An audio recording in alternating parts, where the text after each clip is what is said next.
Toujours à Bobo-Dioulasso, le bloc des leaders panafricanistes des Hauts-Bassins a sonné la mobilisation de ses membres et sympathisants à la place Tiofo Amoro. Ils ont non seulement réclamé justice pour Norbert Zongo et ses compagnons, mais aussi marqué encore une fois leur soutien aux transitions des États de l'Alliance des États du Sahel.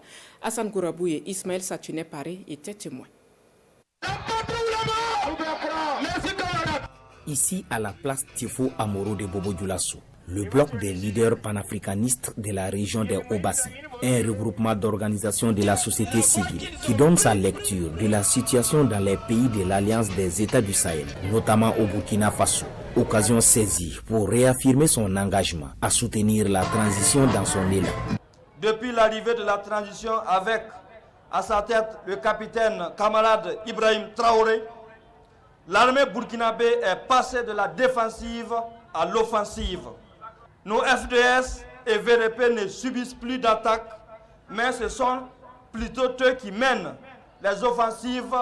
Un autre point à l'ordre du jour à ce meeting, la justice pour Norbert Zongo, mort en 1998. Là-dessus, les organisateurs se veulent clairs. En effet, il y a 25 ans que Norbert Zongo et ses compagnons ont été lâchement tués et brûlés à Sapui. Et depuis lors, notre justice a entamé des procédures pour l'extradition du principal accusé qui se trouve actuellement en France.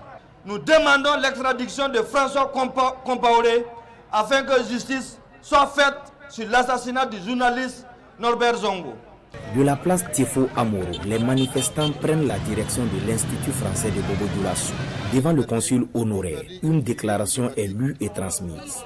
Et à l'interlocuteur de rassurer qu'elle parviendra à qui de droit.